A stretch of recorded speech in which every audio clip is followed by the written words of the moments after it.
Tonight on Reporting Scotland, firefighters are offered a 20% pay rise over 4 years, but must take on new responsibilities.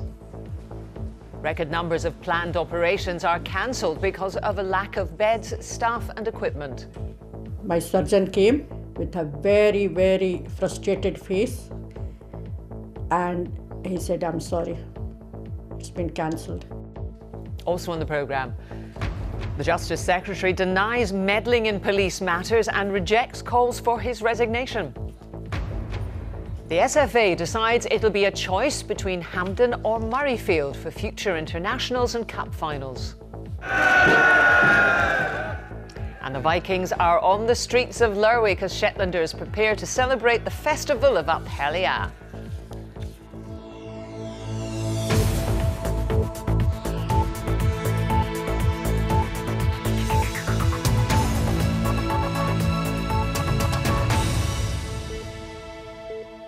Good evening. Scotland's firefighters are to be offered a pay rise of up to 20% if they agree to take on new responsibilities.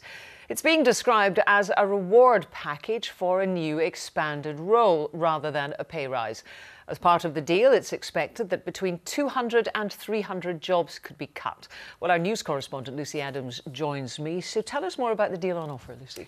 Well, as we understand this offer, which hasn't even gone to firefighters yet, would, as you say, be 20% over 4 years. Now, that wouldn't be for every firefighter. It would depend on the salary they're currently on and the types of allowances they receive as it stands, but it's up to 20%. Now, that would be for all firefighters once it goes forward. And next week, we know that the Fire Brigade Union in the UK and Scotland will be meeting to discuss this. Now, as you've said, the fire service don't want to call this a pay rise. They're talking about a reward, and they're talking about it in terms of their transformational change. So they're saying this would be taking on a new role for firefighters. So they'd be taking on counter-terrorism as well as their current role and emergency frontline medical services. Any reason why this is happening now? Well, last autumn, the BBC obtained management documents which talked about the need for transformational change. It said there was a suggestion that there might need to be fire service cuts to both firefighters and fire stations. And it said that the fire service was out of date and couldn't continue in its present state beyond this year. Now, their emphasis then was, as we said, on transformational change and the need to modernise, to take on new roles and new responsibilities. They don't want to talk about pay cuts and they don't want to talk about staff cuts either, because the expectation as part of this deal that there could be cuts of up to 200 or 300 firefighters. Now, as I've said, they don't want to talk about that. They want to talk about transformational change. But this is going to be controversial given the context of the recent 1% pay cap on public sector pay. And I suspect that what people will take from this is that it is a pay rise and that this is staff cuts. But that will all be debated as these details come out. And firefighters haven't even yet got their letter. Oh, Lucy, thank you very much for that breaking news there. A record number of planned operations have been cancelled this month due to non-clinical factors such as a lack of beds, staff and equipment. Figures obtained by the BBC reveal that 2 health boards, NHS Lothian and Greater Glasgow and Clyde, accounted for 60% of all operations cancelled for non-clinical reasons. The British Orthopaedic Association, which deals with hip and knee operations, says it is a massive mistake to ascribe it just to a winter crisis. Katrina Renton reports. Rita Kumar is at home in Broxburn, waiting for an operation on her knee. She was due to have it on the 18th of December. She'd arrived early at the Royal Infirmary of Edinburgh, where she was due to be seen first, and got ready for theatre. Put me in a wheelchair, wrapped in a blanket. Then the anaesthetic came. She took all the detail, marked my leg. Then we waited and waited. 8:30 passed. About 2 minutes later, my surgeon came with a very, very frustrated face. And he said, "I'm sorry, it's been cancelled." My daughter did ask, "What happened?" He said, "We have no bed." All Scotland's NHS boards, except for the Borders, provided us with figures. In a 3-week period of January this year, hospitals cancelled more than 1,200 operations for non-clinical reasons. Last year, 704 planned operations were cancelled for the whole of January. NHS Lothian cancelled the most operations by far at 423. Greater Glasgow and Clyde was next with 296 and 149 were cancelled in the Highlands. Some of the cancellations were in orthopaedics like hip and knee operations, and this professor says it's not just the winter crisis but also because of the pressures on beds.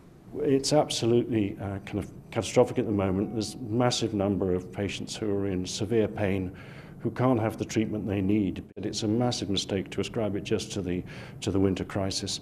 This was an issue before the winter, and it's been steadily increasing over the last 2 years. We've gone from an 18-week kind of time from treatment before patients are seen to approximately 2 years now for many patients from when they're seen by their GP before they get the surgery they need. NHS Lothian has apologised to Rita and other patients affected in their area, but said the decisions were made to ensure patient safety. Rita has had her operation rescheduled for Monday. If it happens, okay. If not, then I'll just have to come back home again and in the same frustration what happened last time. Katrina Renton, reporting Scotland, West Lothian. The Labour Party has suspended the leader of its council group in South Lanarkshire, Davy McLachlan, as part of an investigation into alleged Islamophobic remarks regarding the former Labour leader contender, Anas Sarwar. Well, this story has just broken in the last few minutes, and Brian Taylor is at Holyrood. Brian, what more can you tell us about this? Let's reflect, Jackie, upon the background here. You'll recall, of course, that Anas Sarwar, a Glasgow MSP, contested the Labour leadership against the ultimate winner, Richard Leonard. Now, during that contest, Anas Sarwar disclosed yesterday that comments were made to him by what he described then as a senior Labour councillor, which Mr Sarwar, regarded as being potentially Islamophobic. Now, let's just remind ourselves of what Anas Sarwar said. He didn't believe he could vote for me because, in his words, Scotland wouldn't vote for a brown Muslim Paki. That was obviously extremely hurtful to hear him say that, and when I challenged him back, he said he was engaging in pub banter. Now, let's bear in mind that while Mr Sarwar regarded those remarks as being made to him, which he reported, as being completely unacceptable, he also said that the councillor had said to him that this was not his opinion, the councillor's opinion, it was the view potentially of his constituents, and that was why the councillor was saying that it was difficult to support Mr Sarwar. Well, what has happened tonight in the last few minutes is the Scottish Labour Party has suspended Davy McLachlan, the group leader in South Lanarkshire, in relation to this potential controversy. And the statement simply from Labour says Davy McLachlan has been suspended by the Labour Party pending an investigation. Brian Taylor, thank you. Police watchdogs have confirmed they are investigating another misconduct complaint against the Chief Constable, Phil Gormley, who has denied wrongdoing. News of this investigation came as the Justice Secretary, Michael Matheson, rebuffed calls for his resignation over his handling of policing. Here's our political correspondent, Glenn Campbell. A police chief under investigation. Phil Gormley's been on special leave since September, and complaints against him are piling up. The Police Investigations and Review Commissioner, or PERC, has confirmed it's now investigating 5 allegations of gross misconduct, all of which Mr Gormley denies. At the weekend, the PERC made headlines for a different reason, after it emerged a Scottish Government official suggested the Commissioner delay publication of a report. In her reply to Don McGilvray, Commissioner Kate Frame said, "My perception of your remarks is of government interference with my independence." At Holyrood, the Justice Secretary denied meddling, quoting subsequent remarks by the Commissioner. There has been no instance of government interference, and the release of the document went ahead within the planned timescale. Did I have knowledge of the engagement between my official and the PERC? No, I had no knowledge. Did I ask them to make representations? No, I did not. But that did not satisfy his opponents, who said he should resign. The attempt to interfere and failing is morally no different from attempting to interfere and succeeding. Does the Minister accept that attempts to interfere in the independence of key public bodies such as the PERC is completely unacceptable? He does not have the moral credibility to do his job. When will he do the honourable thing and resign? Cabinet Secretary. Presiding Officer, I'll continue to do the honourable thing, and that is to do my job properly. The Minister said he fully supports the independence of the Commissioner and plans to increase her budget by more than £1 million in the coming year to handle the growing number of complaints against Police Scotland's Chief Constable and other senior officers. Glenn Campbell reporting Scotland, Holyrood. The First Minister says the leaking of a UK government paper on the economic impact of Brexit is a watershed moment in negotiations. Ministers in London are playing down the forecasts, which suggest the UK economy will grow more slowly outside the European Union. But the Scottish Government argues the case for a hard Brexit is now dead. Our political correspondent Nick Hardley reports.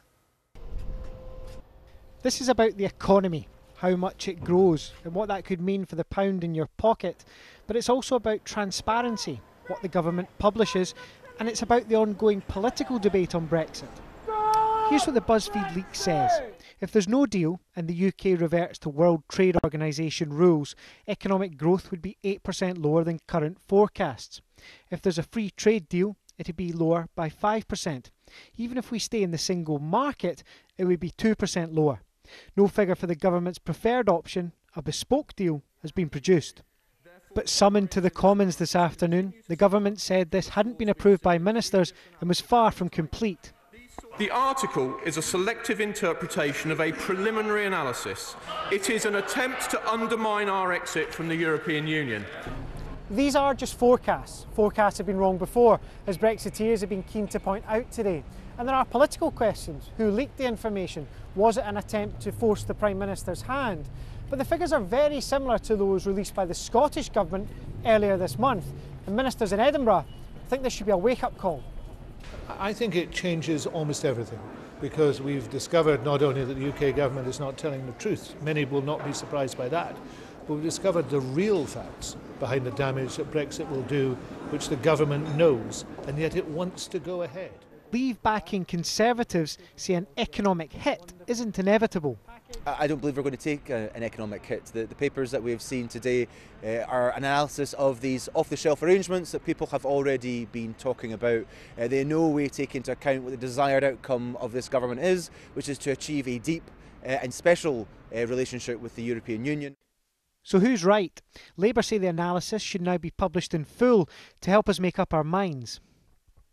You have to start from an economic assessment about what the impacts are and what you're trying to mitigate through that negotiating process.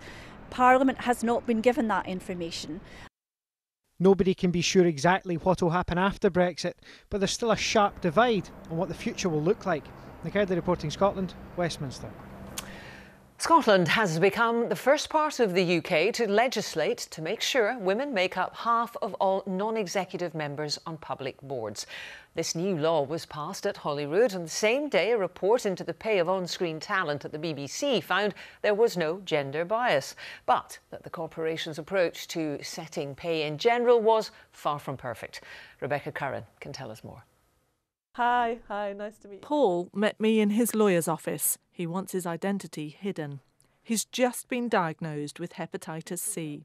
Eleanor Bradford was health correspondent at BBC Scotland for 15 years. She says she was paid significantly less than her peers. Her testimony has been submitted to a Westminster committee looking at the gender pay gap. I was one of the longest serving correspondents at BBC Scotland. While I was there, I saw male specialists being appointed on starting salaries that were higher than mine. So tell us, why do you think that you were paid less? It's difficult to say. I think there's a lot of unconscious bias generally in decision making over pay. One of the reasons why I decided to let my name go into the public sphere is that I thought people should make up their own minds. The BBC has faced accusations of gender bias. Since it emerged, the majority of its top-earning on-air staff were men. Today, a report found any disparity was unintentional, but the corporation was far from perfect when it comes to setting salaries. If there are barriers for women progressing in the organisation, we can remove them. If there are things we can do to make it easier and better for women to progress in the organisation, then I want to do those things as well. All of this is underpinned by a belief in far greater transparency. No, I think if you go into here. Of course, this problem extends beyond the BBC. This company wants to see more women enrolling in its software development courses.